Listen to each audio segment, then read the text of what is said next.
Students, this is unit number 13 and the name of the chapter is organic compounds containing nitrogen. यानी हमें ऐसे organic compounds की बात करनी है जिनके फॉर्मूला में नाइट्रोजन प्रेजेंट हो। और ऐसे कंपाउंड्स हमारे पास कौन कौन से हो सकते हैं या ऐसे फंक्शनल ग्रुप कौन कौन से हो सकते हैं जिसमें नाइट्रोजन प्रेजेंट हो। तो हमारे पास अमाइंस हैं, साइनाइड्स जिसमें नाइट्रोजन आता है, आइसोसाइनाइड्स में नाइट्रोजन होता है और डाइजोनियम सॉल्ट्स। तो इतने कंपाउंड्स हैं, ऑर्गेनिक कंपाउंड्स हैं जिसमें नाइट्रोजन प्रेजेंट होता है। हमें अमाइंस की बात करनी है। अमाइंस के लिए जो डेफिनेशन बोली जाती है कि हम अमाइंस को कैसे डिफाइन करेंगे वो है amines are the derivatives of ammonia. Ammonia के जो डेरिवेटिव्स हैं, डेरिवेटिव्स मतलब जो हम अमोनिया से ऑब्टेन करेंगे, अमोनिया मॉलिक्यूल में सब्स्टिट्यूशन करके जो हम मॉलिक्यूल्स ऑब्टेन करेंगे वो डेरिवेटिव्स कहलाते हैं। तो अमाइंस को हम अमोनिया के डेरिवेटिव्स बोलते हैं। अब अमोनिया की जब हम बात करते हैं तो अमोनिया का फॉर्मूला क्या है? Ammonia is NH3। अब इसी NH3 में अगर हम हाइड्रोजन हटाते जाएं और यहाँ पे कोई एल्काइल ग्रुप या फिर एराइल ग्रुप यानी कि कोई एक स्ट्रेट चेन या फिर बेंजीन रिंग अगर हम लगा देते हैं तो हमारे पास जो कंपाउंड्स आएंगे उन्हें हम कहेंगे डेरिवेटिव्स ऑफ अमोनिया। अब इसमें से अगर हम एक हाइड्रोजन हटा दें, अमोनिया में से एक हाइड्रोजन हटा दें और एक एल्काइल ग्रुप लगा दें तो ये स्ट्रक्चर आ जाएगा NH2। तो जो अमाइंस हैं यानी जो अमाइन फंक्शनल ग्रुप है उसमें जो फॉर्मूला है, अमाइन का जो फॉर्मूला है वो होता है NH2। अब ये NH2 किधर लिंक है? एक एल्काइल ग्रुप के साथ या एलिफैटिक ग्रुप के साथ लिंक होगा। और ऐसे सारे अमाइंस जिसमें सिर्फ एक एल्काइल ग्रुप या फिर एक एराइल ग्रुप प्रेजेंट होता है उसको हम बोलते हैं प्राइमरी अमीन। तो प्राइमरी अमीन में सिर्फ एक एल्काइल या एराइल ग्रुप देखने को मिलेगा जो किसके साथ डायरेक्टली अटैच होगा? नाइट्रोजन के साथ। तो ये स्ट्रक्चर जो हमारे पास आया है ये 1 डिग्री अमीन है या फिर हम इसे प्राइमरी अमीन बोलते हैं। अब इसी में अगर हम एक और हाइड्रोजन को हटा दें और एक एल्काइल ग्रुप यहाँ पे और लगा दें तो एल्काइल ग्रुप कितने हो जाएंगे? 2, यानी कि ये R2 आ गया, राइट, और NH, राइट।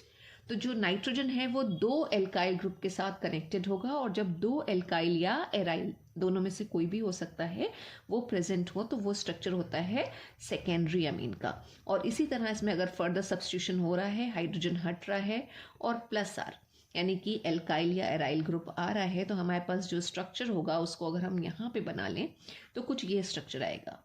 ये नाइट्रोजन और इसके साथ 3 अभी यहाँ पे प्रेजेंट होंगे एल्काइल ग्रुप, राइट। तो ये स्ट्रक्चर आ रहा है जिसको हम और कैसे लिख सकते हैं? और जिस तरह से हमने R2NH लिखा था, अब एक और हाइड्रोजन हट गया, अब ये हो गया R3N। तो ये कहलाएगा हमारा 3 डिग्री अमीन और टर्शरी अमीन। तो अमाइंस को हमने बोला derivatives of ammonia and on the basis of number of alkyl और aryl group present in the this amines can be primary, secondary और tertiary, right। अब अमाइंस को अगर हम इसी के बेसिस पे क्लासीफाई करें कि उसके साथ एल्काइल ग्रुप लगा हुआ है या फिर एराइल ग्रुप लगा हुआ है तो भी हमारे अमाइंस 2 तरह के हो सकते हैं। एलिफैटिक अमाइंस कहलाएंगे और एरोमेटिक अमाइंस कहलाएंगे। ऑब्वियसली बात है, जब हम एलिफैटिक अमाइंस की बात करेंगे तो एलिफैटिक अमाइंस में क्या होना चाहिए? एल्काइल ग्रुप प्रेजेंट होना चाहिए। फॉर एग्जाम्पल अगर हम एलिफैटिक अमाइन की बात करें, एलिफैटिक, तो एलिफैटिक अमाइन हमारा क्या हो सकता है? अगर हमारे पास इस तरह से कुछ स्ट्रक्चर है C2H5, एक इथाइल ग्रुप लगा हुआ है और उसके साथ NH2, तो ये एक एलिफैटिक अमीन होगा। इसके साथ साथ ये 1 डिग्री अमीन होगा और इसका नाम क्या हो जाएगा? इथाइल अमीन, इथाइल अमीन। और अगर हम सेकेंडरी अमीन लिखें तो एक ये स्ट्रक्चर आ सकता है, नाइट्रोजन के 2 अमोनिया के 2 H हट जाएंगे तो 2 CH3 आ गए और एक H रहेगा। अगर हम इसकी बात करें तो this is dimethyl amine, dimethyl Amin.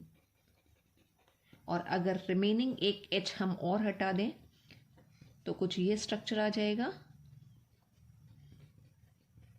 Right. और इसको हम बोल देंगे ट्राई मिथाइल एंड अमीन। और इसको हम बोल सकते हैं दिस इज़ 1 डिग्री, क्योंकि NH2 के साथ सिर्फ एक एल्काइल ग्रुप लगा हुआ है, ये 2 डिग्री हो जाएगा, और ये हमारा हो जाएगा टर्शरी अमाइन या 3 डिग्री अमाइन। अब हम अगर एरोमेटिक अमीन की बात करें तो एरोमेटिक अमीन को एराइल अमीन्स भी बोलते हैं, एराइल अमीन।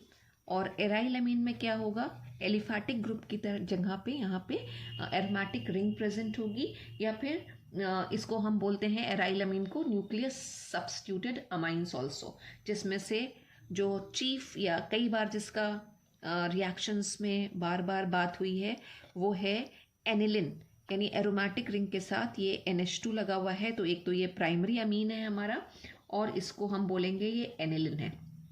12th के फंक्शनल ग्रुप जो प्रैक्टिकल है उसमें जो फंक्शनल ग्रुप एनालिसिस है उसमें एनिलिन की भी एनालिसिस है, और एनिलिन अपने आप में जो है वो एक प्राइमरी अमीन है। ठीक है, इसको हम और क्या बोल सकते हैं, इसको हम बोल सकते हैं बेंजीनामाइन। बेंजीन सब्स्टिट्यूटेड अमाइन है तो बेंजीनामाइन हो जाएगी, and this is 1 degree. 1 degree इसीलिए क्योंकि एक हाइड्रोजन हट के उसकी जगह पे एक रिंग है। अब एक रिंग की जगह पे या एक NH2 की जगह पे 2 NH2 भी हो सकते हैं। अगर 2 NH2 हैं, फॉर एग्जाम्पल एक यहाँ पे लगा हुआ है और एक यहाँ आ जाएगा मेटा पोजिशन पे, अगर ये आ रहा है नाम क्या हो जाएगा, this is meta diamino और बेंजीन। अब अगर एक रिंग की जगह पे 2 रिंग अगर आ रहे हैं, यानी कि कुछ ऐसा स्ट्रक्चर है, 2 हाइड्रोजन हट गए और उसकी जगह पे 2 अगर हमारे पास ये बेंजीन रिंग आ रहे हैं, एरोमेटिक न्यूक्लियस आ रहे हैं कुछ इस तरह से, राइट, ये तो ऑब्वियसली बात है 2 हाइड्रोजन हटे हैं तो ये क्या होगा, पहली बात तो ये एक सेकेंडरी अमीन होगा, सेकेंडरी एरोमेटिक अमीन होगा, और ये क्या हो जाएगा, डाईफिनाइल अमीन। 2 यहाँ पे बेंजीन रिंग लगे हुए हैं तो दिस इज डाईफिनाइल और NH2 ग्रुप लगा हुआ है, अमाइनो ग्रुप लगा हुआ है, इसलिए अमीन, राइट। इसी तरह से अगर 3 रिंग आ जाएंगे, ये भी हाइड्रोजन हट जाए और इसकी जगह पे एक और रिंग आ जाए जिसको हम C6H5 से भी देख सकते हैं, C6H5 3 लगे हुए हैं अगर ये, राइट, तो दिस विल बी टर्शरी अमीन या फिर ट्राइफिनाइल अमीन बोलेंगे। अब एक इम्पॉर्टेंट क्लास ऑफ अमीन्स जिससे आपसे क्वेश्चन पूछ लिया जाता है वो है क्वाटरनरी अमोनियम कंपाउंड्स। 1 मार्क में कभी कभी आपसे डेफिनेशन पूछ ली जाती है कि what are quaternary ammonium compounds, या फिर उसका कोई एक एग्जाम्पल। तो क्वाटरनरी अमोनियम कंपाउंड्स जैसे पता चल रहा है यहाँ पे नाम से ही कि क्वाटरनरी अमोनियम कंपाउंड्स ऐसे कंपाउंड्स होंगे जिसमें जो अमोनियम का जो नाइट्रोजन होगा, नाइट्रोजन एटम जो होगा वो क्वाटरनरी इन नेचर होगा। अब क्वाटरनरी का मतलब क्या होता है, क्वाटरनरी का मतलब वहाँ पे 4 हमारे पास क्या आ जाएंगे, एल्काइल या फिर एराइल ग्रुप, यानी अमोनियम आयन NH4 प्लस जिसे हम बोलते हैं उसके चारों हाइड्रोजन रिप्लेस हो जाएंगे बाई एल्काइल और एराइल ग्रुप, और ऐसे कंपाउंड्स को हम बोलते हैं क्वाटरनरी अमोनियम कंपाउंड्स, राइट। तो डेफिनेशन भी इसी के ही बेसिस पे आती है कि अगर हमें डिफाइन करना हो क्वाटरनरी अमोनियम कंपाउंड्स क्या हैं तो इनको हम बोलते हैं these are the derivatives of ammonium salts in which all the 4 hydrogen atoms are replaced by alkyl और एराइल ग्रुप। अब हम कोई भी एक अगर अमोनियम सॉल्ट का एग्जाम्पल ले लें, जो सबसे कॉमन हमारे पास रहता है वो है अमोनियम क्लोराइड। अब अमोनियम क्लोराइड में जो 4 हाइड्रोजन प्रेजेंट हैं उनको अगर हम एल्काइल या एराइल ग्रुप से सब्स्टिट्यूट कर दें तो जो कंपाउंड हमारे पास बनकर आएगा वही हमारा क्या होगा, क्वाटरनरी अमोनियम कंपाउंड या फिर क्वाटरनरी अमोनियम सॉल्ट।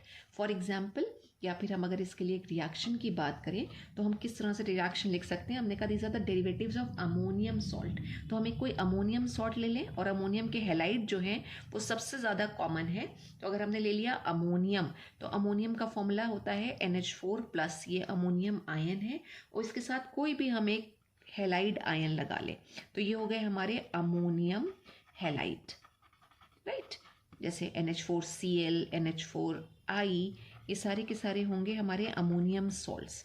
अब इसमें हमें ये चारों हाइड्रोजन जो NH4 में प्रेजेंट है इनको हटाना है, यानी चारों हाइड्रोजन को हमने रिप्लेस करना है किससे, बाई 4 एल्काइल और एराइल ग्रुप। तो हम उसको कैसे रिप्रेजेंट करते हैं, एल्काइल ग्रुप को R से, राइट। तो हमने 4 R जोड़ने हैं, हमारे पास रिजल्टेंट स्ट्रक्चर क्या हो जाएगा, ये जो NH4 लिखा था H4 की जगह पे अब आ जाएगा R4N, राइट।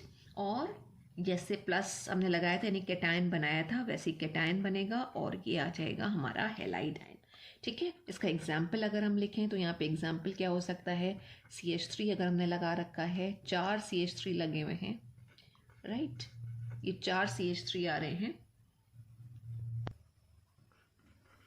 तो ये आ गया और इसके ऊपर ये पॉजिटिव चार्ज आ गया, राइट। अब इसको अगर हम बोलें तो ये कौन सा आयन बना है, 4 मिथाइल लगे हुए हैं तो टेट्रा मिथाइल और अमोनियम आयन है। और अगर हेलोजन हम इसके साथ लगा दें यहाँ पे Cl माइनस, तो ये स्ट्रक्चर किसका बन जाएगा, tetra methyl ammonium chloride, tetra और मिथाइल अमोनियम क्लोराइड।